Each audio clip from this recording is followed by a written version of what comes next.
Hi viewers, welcome to our channel. ప్రస్తుతం మనతో పాటు senior journalist Dama Bala sir వారితో మాట్లాడదాం. నమస్కారం సార్. సార్, రేపటి నుండి మరి ఎన్టీఆర్ గారి దేవరా సినిమా ఫీవర్ అయితే స్టార్ట్ అవబోతుంది. ఇంకా 24 అవర్స్ కూడా లేదు. మరి సినిమా ప్రీ రిలీజ్ బిజినెస్ ఏ విధంగా జరిగింది? మరి వాళ్ళ యూఎస్లో కూడా మూవీ పడింది. సో యూఎస్ఏ రివ్యూ ఏంటి సార్, మీ ఒపీనియన్ వీటిపైన? ముందుగా దీని ప్రీ రిలీజ్ బిజినెస్ ఈ మధ్యకాలంలో జూనియర్ ఎన్టీఆర్ సినిమాకి దేనికి కానంతగా దీనికి ప్రీ రిలీజ్ బిజినెస్ అయింది. ఎందుకంటే 6 సంవత్సరాల తర్వాత ఆయన సోలోగా రావడం, 2018లో ఆయన లాస్ట్ అరవింద సమేత సినిమా తర్వాత ఇదే ఆయన సోలోగా. ఎందుకంటే RRRలో ఆయన సెకండ్ స్థాయి క్యారెక్టర్ వేశాడు. మెయిన్ రోల్ మనకి రామ్ చరణ్ ఉంటుంది, ఇతంది స్క్రీన్ టైం తక్కువ ఉంటుంది. అయితే దీనికి నెగిటివ్ ఇది కూడా ట్రోల్స్ కూడా విపరీతంగా వచ్చాయి. నెగిటివ్ ట్రోల్స్ వచ్చే కొద్దీ పాజిటివ్ బడ్జెట్ మెల్లగా పెరుగుతూ పోయింది. సో దానివల్ల సినిమాకి బిజినెస్ అయితే బ్రహ్మాండంగా అయింది. ఓవరాల్గా వరల్డ్ వైడ్గా 300 crores పైన బిజినెస్ జరిగింది అని అంటున్నారు. సో తెలుగు రాష్ట్రాల్లో 160 కోట్లు జరిగింది అనేది చెప్తున్నారు. ఇండియా వైజ్ 200 కోట్లు అనేది. సో దీన్ని మనం డివైడ్ చేస్తే నైజాం 45 కోట్లు జరిగింది. తర్వాత సీడెడ్ 25 కోట్ల బిజినెస్ జరిగింది. తర్వాత ఉత్తరాంధ్ర 14 కోట్లు, గుంటూరు 8.5 కోట్లు, ఈస్ట్ 8.5, వెస్ట్ 6.5, తర్వాత కృష్ణ 7 కోట్లు. ఓవరాల్గా ఏపీ అండ్ తెలంగాణ కలిపితే 118.5 కోట్లు. తెలుగు రాష్ట్రాలు 2 రాష్ట్రాల్లో 118.5 కోట్ల బిజినెస్ జరిగింది. ఇక తమిళనాడులో 8 crores, కర్ణాటకలో అయితే ఎప్పుడూ లేనంతగా 16 కోట్లు ప్రీ రిలీజ్ బిజినెస్ జరిగింది. కేరళలో 2.5 crores, ఇతర ప్రాంతాలు కలిపితే 30 కోట్లు. మొత్తంగా ఇండియా వైజ్ అయితే 175 కోట్లు, ఓవర్సీస్ 25 కోట్లు. అన్నీ కలుపుకుంటే 203 కోట్లు ఇది ఇంటర్నేషనల్ వైడ్గా బిజినెస్ అయింది. అయితే ఇప్పుడు ఇంత బిజినెస్ అయింది కాబట్టి బ్రేక్ ఈవెన్ అవ్వాలంటే మొత్తం ఇండియా వైజు అంటే తెలుగు రాష్ట్రాల్లోనే 300 కోట్లు గ్రాస్ కలెక్ట్ చేస్తే కానీ అంత రికవరీ కాదు. ఓవరాల్గా మిగతా ఇంకొక 100 కోట్లు ఇతర భాషల్లో అవ్వాలి. అట్లా ఓవరాల్గా 400 కోట్లు గ్రాస్ వస్తేనే ఇది హిట్ అయినట్టు లెక్క. సో ఈ స్థాయిలో ఇప్పుడు ఇది రిలీజ్ అవుతూ ఉంది. ఆల్రెడీ ఇందాక యుఎస్లో షో కంప్లీట్ అయింది అని చెప్తున్నారు. ఇప్పుడే మనకి రివ్యూలు కొన్ని నేను చూశాను, కొంతమందితో మాట్లాడితే వాళ్ళు చెప్పింది ఏంటంటే యుఎస్లో కూడా ఇది సంచలనం క్రియేట్ చేసింది. ఇప్పటివరకు తారక్ సినిమాలకి దేనికి రానంత ప్రీ రిలీజ్ బిజినెస్ అక్కడ కూడా జరిగింది. సో అక్కడ కూడా తెలుగు అభిమానులందరూ, తెలుగే కాకుండా ఇతర భాషల వాళ్ళు కూడా దేవరికి వెళ్ళారని చెప్తున్నారు. ఎందుకంటే ఇది నెగిటివ్ స్ప్రెడ్ వల్ల కూడా చూడాలనే ఫీలింగ్ ఉంది. అంటే ఇది ఎలా తీసుంటారు ఏంటి అనేది. ఆ తర్వాత దీని మీద టెక్నికల్ క్రూ మాట్లాడడం కానీ, రాజమౌళి ఫ్రెండ్ స్టోరీస్ మాట్లాడడం కానీ, ఈవెన్ అనిరుద్ధ్ అయితే ఎక్స్ట్రాడినరీ మూవీ, నేను ఈ మధ్యకాలంలో ఇలాంటి మూవీ చేయలేదని కూడా అనిరుద్ధ్ చెప్పాడు. Anirudh Ravichandran music director.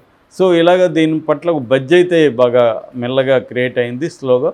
So దాంతో అక్కడ ఉన్నవాళ్ళు ఒక ఎక్స్పెక్టేషన్తో సినిమాకి వెళ్ళారు. సో వాళ్ళ ఇది ఎక్కడ కూడా అప్సెట్ కాలేదని చెప్తున్నారు. ముఖ్యంగా ఫస్ట్ హాఫ్ అంతా కూడా థీమ్ని ఎస్టాబ్లిష్ చేయడం, ఆ గ్రామాల్ని, ట్రైబల్ గ్రామాలని ఎస్టాబ్లిష్ చేయడం. ఆల్రెడీ కథ ఇంతకుముందు కూడా నేను చెప్పాను. అదేంటంటే ఒక పైరేట్ ట్రైబ్స్ సంబంధించిన కథ ఇది. పైరేట్స్ అంటే సముద్రంలో షిప్పులు వెళ్తున్నప్పుడు ఆ షిప్పుల మీద దాడులు చేసి ఆ షిప్పుల్ని దోచుకోవడం, ఒక్కోసారి ఆ షిప్పుల్ని తమ కంట్రోల్లో పెట్టుకొని డబ్బులు లాగడం. ఇది బేసిక్గా పైరేట్స్ చేసే పని. అలాగా ఇది ఒక సముద్రం ఒడ్డున నివసించే ఒక 10 గ్రామాల ట్రైబ్స్ వాళ్ళు షిప్పుల్ని దోచుకుంటూ ఉంటారు. ఆ గ్రామంలో ప్రధానంగా 2 గ్రూపులు ఉంటాయి ఈ 10 గ్రామాల్లో. ఒకటి శ్రీకాంత్ గ్రూపు, రెండోది సైఫ్ అలీ ఖాన్ గ్రూపు. సో దీంట్లో మన దేవర అనే పెద్ద ఎన్టీఆర్ క్యారెక్టర్ 2 ఉంటాయి ఇక్కడ. తండ్రి కొడుకులు దేవర, వర. విలన్ పేరేమో బైరా, సైఫ్ అలీ ఖాన్.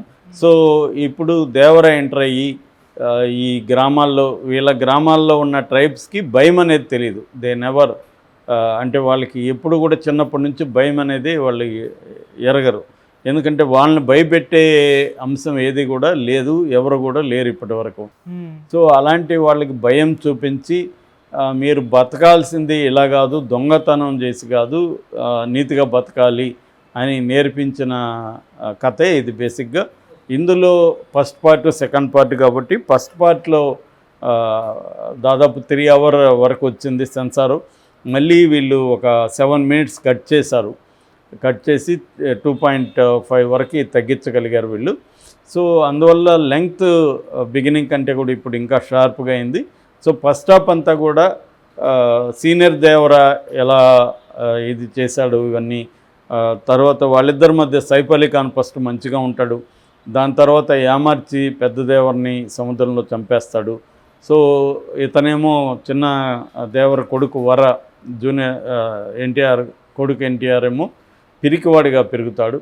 సో ఇప్పుడు ఇతను పెద్ద దేవర మళ్ళీ వచ్చాడా, లేకపోతే వరనే దేవరలాగా యాక్ట్ చేసి బతికున్నట్టుగా యాక్ట్ చేసి వరనే డబుల్ యాక్షన్ చేశాడా అంటే ఇక్కడేమో పిరికివాడిగా ఉంటాడు, తెలియకుండేమో వాళ్ళ నాన్నలాగా బిహేవ్ చేస్తూ వీళ్ళని మళ్ళీ ఎట్లా ఆట కట్టించాడు అనేది బేసిక్గా ఉందని చెప్తున్నారు. కథపరంగా అయితే ఇది. బట్ కథ గొప్పగా ఏమీ చెప్పడానికి ఏమీ అన్ని ట్విస్ట్లు టర్న్ లేకపోయినా స్క్రీన్ ప్లేలో చాలా సర్ప్రైజెస్ ఉన్నాయి. చాలామంది ఏమనుకున్నారంటే ట్రైలర్లో మొత్తం కథ చెప్పేశాడు శివ అనుకున్నారు, కానీ కథ చెప్పంది చాలా ఉందని చెప్తున్నారు రివ్యూలో వాళ్ళు. సర్ప్రైజ్ ఎలిమెంట్స్ అందుకనే మేము కూడా బయట పెట్టలేదు అంటున్నారు. సో ఫస్ట్ హాఫ్ చాలా బాగుంది. ఫస్ట్ హాఫ్లో కొన్ని యాక్షన్ సీక్వెన్సెస్ చాలా ఇంట్రెస్టింగ్ ఉన్నాయి.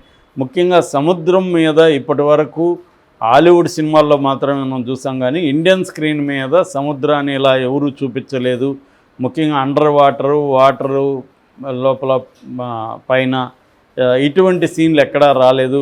కొంతవరకు పొన్నియిన్ సెల్వంలో వచ్చాయి, కానీ అవి ఈ స్థాయి ఇవి లేవు అని కూడా రివ్యూలో చెప్తున్నారు. పొన్నియిన్ సెల్వంలో కూడా సముద్రం ఫైట్ అది ఉంటుంది, కానీ ఇది ఎక్స్ట్రాడినరీగా ఉంది.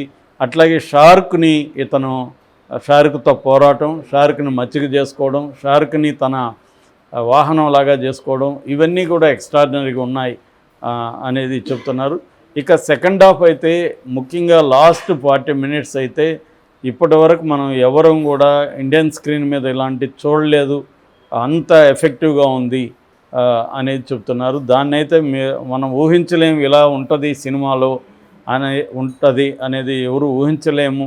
ఖచ్చితంగా 40 నిమిషాలు చాలు ఈ సినిమా బ్లాక్ బస్టర్ అవ్వడానికి, రికార్డులు క్రియేట్ చేస్తుంది అని చెప్తున్నారు. అట్లాగే ఎన్టీఆర్ కూడా తన మొత్తం కెరియర్లో ఇలాంటి 2 పాత్రలు ఇప్పటి వరకు చేయలేదు, అన్ని రకాల డిఫరెంట్ వేరియేషన్స్ ఉన్నాయి, ఇంత పెరోసియస్ చేయలేదని. అట్లాగే శివ కూడా ఇప్పటివరకు తీసిన సినిమాలో ఇటువంటి జానరాని శివ చేయలేదు. శివ దాంట్లో అంతా కూడా మైల్డ్గా ఉంటాయి, కథ ఉంటుంది, ఏదో ఒక సంస్కరణ లేకపోతే సమాజానికి ఏదో చేయడం ఇలాంటివి ఉంటాయి. అప్పుడప్పుడు విశ్వరూపం హీరో చూపించడం అనేదే ఉంటుంది తప్ప ఇంత ఒక మాస్ ఎంటర్టైన్ ఒక రాజమౌళి తీసినట్టుగా ఉంది ఇది. ఆ స్థాయిలో మాస్ ఇది చేశాడనేది ఎక్కువ మంది చెప్తున్నారు. అట్లాగే అండర్ వాటర్ సీన్లు చాలా ఎక్స్ట్రాడినరీగా ఉన్నాయనేది వాళ్ళు చెప్తున్నారు. ఇక ఫైట్స్, ఆయుధాలు వచ్చి ఇన్ని రకాల ఆయుధాలు ఏ సినిమాల్లో కూడా లేవని చెప్తున్నారు. ఎందుకంటే ఆయుధాలు కూడా ఇంపార్టెంట్ రోల్ ఉంది ఈ సినిమాకి. ఎందుకంటే ట్రైబల్స్కి ఆయుధాలు చాలా ఇంపార్టెంట్. వాళ్ళు వేరే టెక్నాలజీ ఏమి ఉండదు, ఆయుధాలే వాళ్ళకి టెక్నాలజీ అన్నీ కూడా. సో ఆయుధాలు వాళ్ళ పార్ట్ లాగా, ఆయుధాలని తీవ్రంగా పూజిస్తారు కూడా. సో అటువంటి ఆయుధాలు కూడా ఈ స్టోరీలో చాలా ఇంపార్టెంట్ రోల్ ఉంది. ఇన్ని రకాల ఆయుధాలని మేము ఇప్పుడు చూడలేదు, వాటిని ఎన్టీఆర్ వాడిన పద్ధతి కూడా ఎక్స్ట్రాడినరీగా ఉందని చెప్తున్నారు. అట్లాగే దీంట్లో డ్రామా, హ్యూమన్ సెంటిమెంట్ కూడా ఉంది. తల్లిగా చేసిన మరాఠీ